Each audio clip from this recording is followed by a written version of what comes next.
Hello students, welcome to my YouTube channel Anytime Accountancy. Please subscribe my channel and press the bell icon for latest updates. So students, आज हम बात करेंगे class 12th के chapter second की, जिसका नाम है change in profit sharing ratio among existing partners. यानी कि जो पार्टनर पहले से ही बिजनेस चला रहे हैं उनके प्रॉफिट शेयरिंग रेशो में जब चेंज होगा, ये चैप्टर उस पर है। Change in profit sharing ratio is called reconstitution of a firm। जब प्रॉफिट शेयरिंग रेशो चेंज होता है तो उसे रिकॉन्स्टिट्यूशन ऑफ फर्म कहा जाता है। अब हम जान लेते हैं रिकॉन्स्टिट्यूशन ऑफ पार्टनरशिप फर्म का मीनिंग क्या है।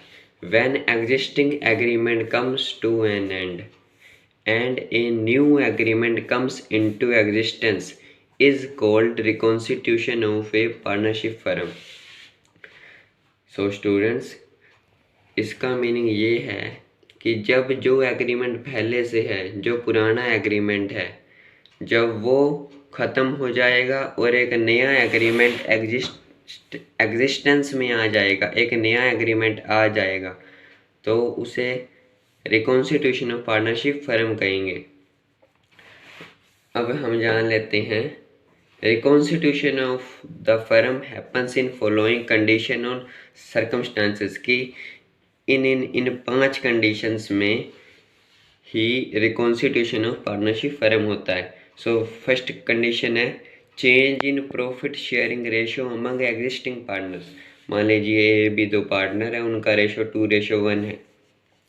बाद में वो चाहते हैं कि उनका रेशो 1:3 हो जाए, तो इसे कहेंगे रिकॉन्स्टिट्यूशन ऑफ पार्टनरशिप फर्म, यानी कि change in profit sharing ratio जो ये हो रहा है उसे। अगला सरकमस्टांस या कंडीशन है admission of a new partner. A B दो पार्टनर है, 2:1 में फर्म चला रहे हैं। सी अगर एक नया पार्टनर एडमिट होना चाहता है फर्म के अंदर, तब भी प्रॉफिट शेयरिंग रेशो चेंज होगा और उसे भी रिकॉन्स्टिट्यूशन ऑफ ए फर्म कहेंगे। थर्ड कंडीशन है retirement of an existing partner. A B C partner है, 2:1 में फर्म चला रहे हैं, प्रॉफिट लॉस बांट रहे हैं। अगर सी रिटायर होना चाहता है, फर्म से बाहर जाना चाहता है, तब भी ये रिकॉन्स्टिट्यूशन ऑफ फर्म ही है। Fourth condition death of A partner. किसी पार्टनर की अगर डेथ हो जाती है, मान लीजिए ए बी सी में सी की डेथ हो गई, तो भी फर्म का रिकॉन्स्टिट्यूशन होगा। फिफ्थ पॉइंट है amalgamation of two partnership firms. Amalgamation का मीनिंग है एक फर्म है जिसे चला रहे हैं ए बी, दूसरी फर्म है जिसे चला रही हैं सी डी। जब इन दोनों फर्म जुड़ेंगी उसे कहेंगे अमलगमेशन, और इस कंडीशन में भी जो रेशो है वो चेंज होता है। So students, change in profit sharing ratio among existing partners की बात इसी चैप्टर में हो जाएगी। Admission of a new partner हमारा अगला चैप्टर है। रिटायरमेंट डेथ हमारा उससे अगला चैप्टर है। Amalgamation of two partnership firm ये हमारे सिलेबस में नहीं है। So students, adjustment required at the time of change in the profit sharing ratio. जब भी प्रॉफिट शेयरिंग रेशो चेंज होता है तो कुछ एडजस्टमेंट की ज़रूरत होती है, जो कि कुछ इस प्रकार से हैं।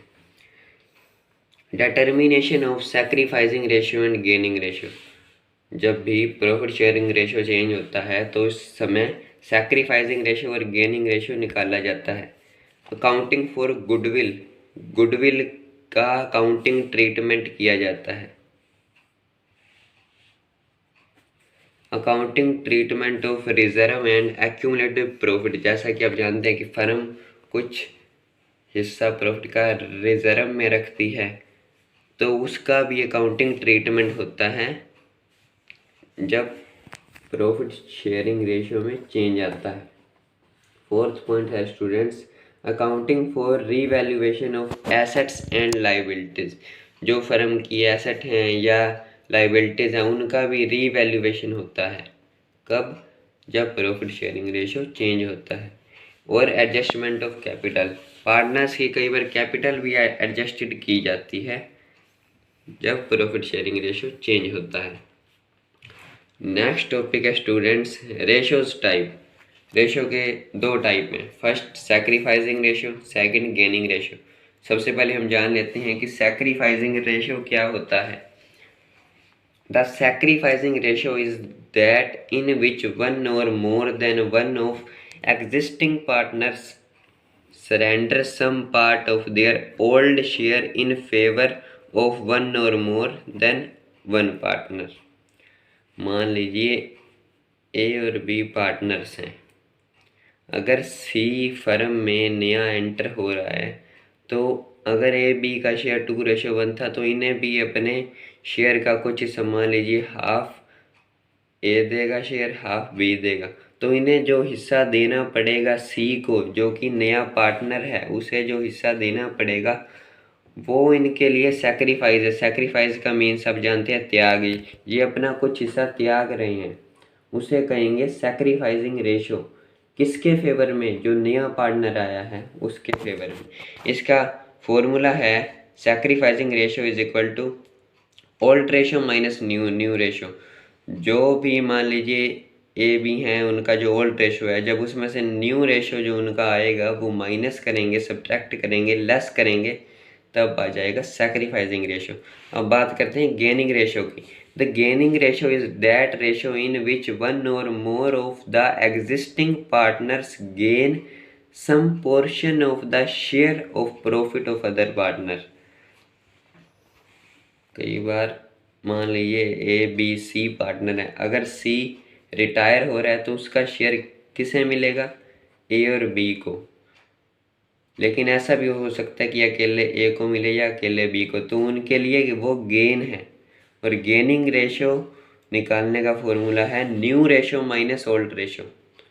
न्यू रेशो में से लेस करेंगे या सब्ट्रैक्ट करेंगे ओल्ड रेशो को, तब आएगा गेनिंग रेशो। सैक्रिफाइसिंग रेशो का फॉर्मूला था old ratio minus new ratio, और गेनिंग का फॉर्मूला है new ratio minus old ratio. तो स्टूडेंट्स अब हम इसका एक प्रैक्टिकल क्वेश्चन यानी कि एग्जाम्पल कर लेते हैं। A B were partners in a firm sharing profit and loss in ratio 2:1, but from 1 April 2016 A B तो पार्टनर हैं, 2:1 में अपना फर्म चला रहे हैं, लेकिन 1 अप्रैल 2016 से they agreed to share equally, लेकिन 1 अप्रैल 2016 से वो अपना शेयर इक्वली बांटना चाहते हैं। Equal calculate individual partners gain और sacrifice due to change in ratio. तो इसमें क्वेश्चन में हमसे पूछा गया है कि कैलकुलेट कीजिए अलग अलग, यानी कि हर एक पार्टनर का अलग अलग, कि वो कितना गेन कर रहा है या सैक्रिफाइस कर रहा है जब प्रॉफिट शेयरिंग रेशियो चेंज हो रहा है। सो स्टूडेंट अभी हमने बात जो की थी सैक्रिफाइसिंग रेशियो का फॉर्मूला ओल्ड माइनस न्यू और गेनिंग का न्यू माइनस ओल्ड। लेकिन अब ये जो क्वेश्चन है इसमें हमें ओल्ड रेशियो भी दिया हुआ है और न्यू रेशियो भी दिया हुआ है। इक्वल का मीन्स 1:1। जब ओल्ड रेशियो और न्यू रेशियो दोनों दिए गए हों तब फॉर्मूला ये अप्लाई होगा। तब हमेशा जब भी ओल्ड रेशो और न्यू रेशो दिया गया हो तब हमेशा ओल्ड रेशो में से न्यू रेशो माइनस हो जाएगा। So old ratio of A B 2:1, new ratio of A B 1:1। So A का शेयर पहले था 2/3, अब हो गया 1/2। सो एलसीएम लेंगे 4 - 3/6 is equal to 1/6। A sacrifice कर रहा है, बी का देख लेते हैं। 1/3 उसका ओल्ड शेयर था, -1/2 न्यू शेयर, एलसीएम 6, 2 - 3 -1/6। जब भी नेगेटिव आता है तो इसका मीनिंग गेन होता है। अब ए 1/6 सैक्रिफाइस कर रहा है और बी यहाँ पर 1/6 गेन कर रहा है। So A has sacrifice 1/6 share whereas B has gained 1/6 share. Next topic है स्टूडेंट्स गुडविल। गुडविल का नाम अपने पर पहले भी सुना होगा, +1 में भी शायद ये नाम आया था, लेकिन इसकी डिटेल्ड, इसके types, classifications, method of calculating, ये सब इस चैप्टर में है। सबसे पहले हम गुडविल का मीनिंग कर लेते हैं। गुडविल मीन्स गुड नेम और reputation earned by a firm through the hard work and honesty of its owners। Goodwill क्या है? अच्छा नाम या फिर रेपुटेशन इरन की गई है फर्म के द्वारा। कैसे इरन की गई है? हार्डवर्क से और ऑनेस्टी से, ईमानदारी और हार्डवर्क से। और वो हार्डवर्क और वो ईमानदारी, हार्डवर्क किसने किया, ईमानदारी किसने दिखाई? ओनर्स ने। ओनर्स के दम पर ही कोई फर्म गुडविल बना सकती है। अब बात करते हैं फीचर्स ऑफ गुडविल की। Features of goodwill, it is an intangible asset. जैसा कि आप जानते हैं कि इंटेंजिबल एसेट्स वो होती हैं जिसे हम ना तो देख सकते हैं और ना ही छू सकते हैं। गुडविल को भी हम ना तो देख सकते हैं, ना ही छू सकते हैं, केवल महसूस कर सकते हैं। सो ये इसकी फर्स्ट फीचर है। नेक्स्ट है it is a valuable asset. Goodwill दिखती नहीं है, हम इसे छू नहीं सकते, लेकिन इसकी वैल्यू होती है। जब हम पूरा बिजनेस, एंटायर बिजनेस सोल्ड करते हैं, तब इसका वैल्यूएशन किया जाता है। या हम किसी का एंटायर फर्म बिजनेस परचेज कर रहे हैं, तब। It is helpful in earning access profit. Profit को बढ़ाने में गुडविल बहुत सहायता करती है। It has constant fluctuation. लेकिन गुडविल हमेशा स्टेबल नहीं रहती। मान लीजिए अगर आज हमारी गुडविल पॉजिटिव है तो वो ज़रूरी नहीं है कि हमेशा रहे, या नेगेटिव है तो हमेशा नहीं रहेगी। इसमें कांस्टेंट फ्लक्चुएशन आता रहता है, इसमें लगातार उतार चढ़ाव आता रहता है। फिफ्थ पॉइंट है it is valuable only when entire business is sold. यही बात मैंने आपको यहाँ पर बताई है। वैल्यूएबल एसेट भी है और it is valuable only when entire business is sold. जब पूरा का पूरा बिजनेस बेचा जाएगा तब इसकी एग्जैक्ट वैल्यू तो कोई भी नहीं बता सकता। और यही अगला पॉइंट है हमारा, it is difficult to find its exact value. Exact value goodwill की कोई नहीं बता सकता, लेकिन जब बिजनेस होल्ड करते हैं तो हमें कुछ ना कुछ मनी गुडविल की भी मिल जाती है। Next important note, goodwill versus fictitious assets और नेचर ऑफ गुडविल। गुडविल का नेचर या फिर goodwill versus fictitious assets. Goodwill is an intangible asset. Goodwill एक इंटेंजिबल एसेट है, ये बात हमने फीचर का फर्स्ट पॉइंट भी था। Since it has no physical existence, goodwill का कोई भी फिजिकल एग्जिस्टेंस नहीं है। एंड कांट बी सीन और टच, ना तो हम इसे देख सकते हैं और ना ही छू सकते हैं। But it is not fictitious assets, लेकिन ये फिक्टिशियस एसेट्स नहीं है। Because fictitious assets have no value. Fictitious assets की कोई वैल्यू नहीं होती, बट गुडविल हैज़ वैल्यू। लेकिन गुडविल की वैल्यू होती है because it can be purchased और sold with any other asset. किसी और एसेट के साथ हम इसे कभी भी खरीद सकते हैं या बेच सकते हैं। Goodwill also have value in case of profit concern. अगर किसी बिजनेस को प्रॉफिट बढ़ाना है तो, या बड़ा है किसी बिजनेस का प्रॉफिट, तो उस केस में गुडविल का बहुत योगदान रहता है। सो स्टूडेंट्स, आगे हम बात करते हैं ओरिजिन ऑफ गुडविल और फैक्टर्स अफेक्टिंग गुडविल। गुडविल को कौन कौन से फैक्टर्स अफेक्ट करते हैं?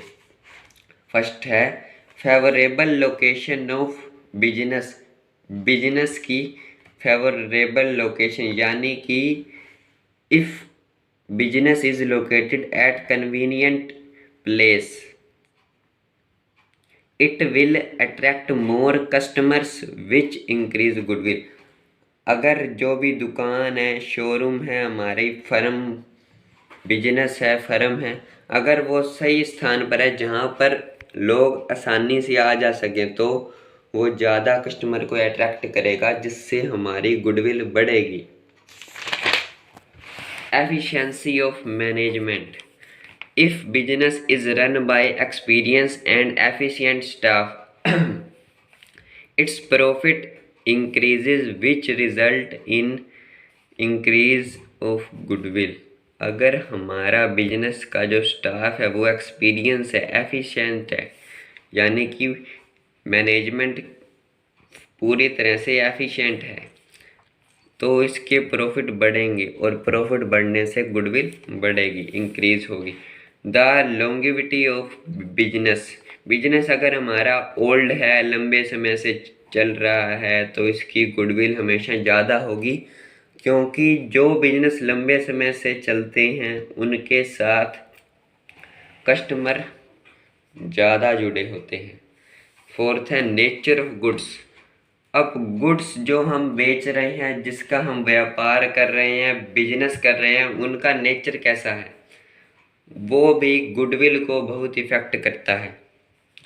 Daily use steady profit because demand stable. इसका मीनिंग है अगर हमारा बिजनेस डेली यूज की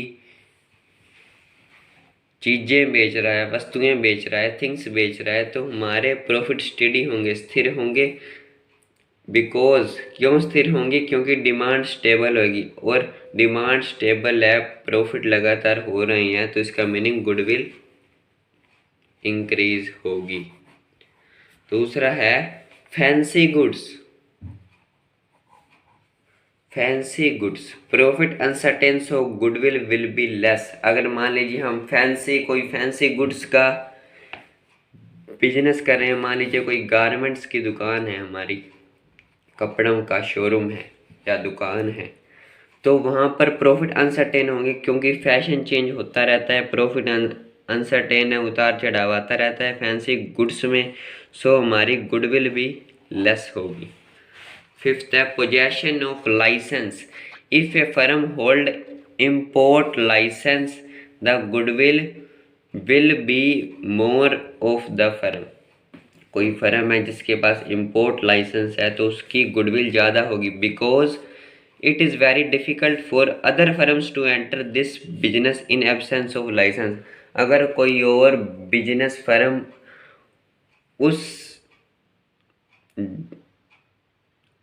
उसमें आना चाहती है, किस में, जिस चीज़ में हम व्यापार कर रहे हैं, हमारी फर्म जिस चीज़ का काम कर रही है, अगर कोई और फर्म उस काम में आना चाहती है, उस इंडस्ट्री में आना चाहती है, लेकिन अगर उसके पास लाइसेंस नहीं है जो कि हमारे पास है, तो ये एब्सेंस जो है लाइसेंस का सामने वाली फर्म के पास, तो वो बिजनेस में नहीं आ पाएगी, उसके लिए बहुत डिफ़िकल्ट होगा और हमारी गुडविल बनी रहेगी।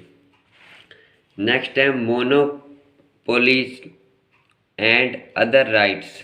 If A business enjoy monopoly market it will have assured profit. Monopoly means एकाधिकार।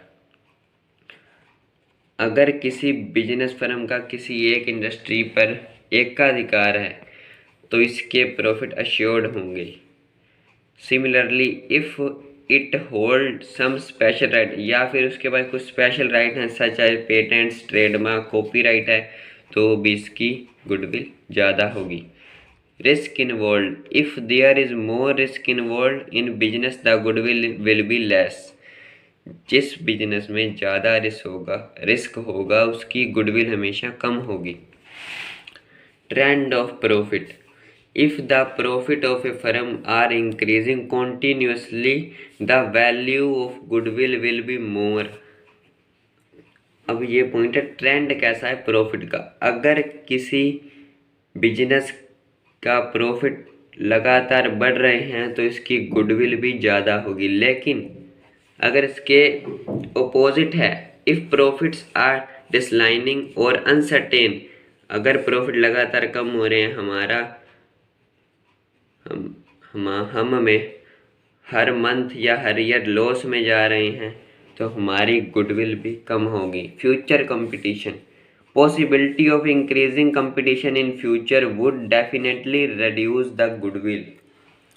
जिस इंडस्ट्री में हम अगर उस इंडस्ट्री में फ्यूचर में कंपटीशन बहुत ज़्यादा है तो हमारी गुडविल ऑटोमेटिकली कम हो जाएगी। Capital required, the amount of capital required influence the business goodwill. Capital requirement किसी भी बिजनेस के लिए ज़रूरी होती है और ये प्रभावित करती है बिजनेस की गुडविल को। If two firm earn same rate of profit, the firm with lesser capital requirement shall enjoy more goodwill। दो फर्म में उनका प्रॉफिट सेम है लेकिन एक फर्म की रिक्वायरमेंट 5 लाख है तो दूसरी की 3 लाख है, तो जिसकी रिक्वायरमेंट लेस है यानी कि 3 लाख वाले की जिसकी रिक्वायरमेंट लेस है वो इंजॉय करेगी ज़्यादा गुडविल को। कुछ अदर्स फैक्टर भी हैं। गुड इंडस्ट्रियल रिलेशन, हमारे फर्म के रिलेशन कैसे हैं इंडस्ट्रीज़ के साथ। गवर्नमेंट रेगुलेशन, सरकार की नीतियां क्या हैं। रिसर्च एंड डेवलपमेंट एफर्ट्स कैसे हैं हमारे। एडवर्टाइजमेंट हम कैसी कर रहे हैं अपने ब्रांड को टिकाने की, इस्टेब्लिश करने की। या पॉलिटिकल कंडीशन, राजनीतिक कंडीशंस कैसी हैं हमारी, या फिर हमारे प्रोडक्ट की क्वालिटी कैसी है, लोग क्या सोचते हैं प्रोडक्ट की क्वालिटी में। ये कुछ अदर फैक्टर्स हैं जो कि गुडविल को अफेक्ट करते हैं। सो स्टूडेंट्स, नेक्स्ट वीडियो में हम बात करेंगे गुडविल के कैलकुलेशन की, classification of goodwill and methods of calculating goodwill. So thank you.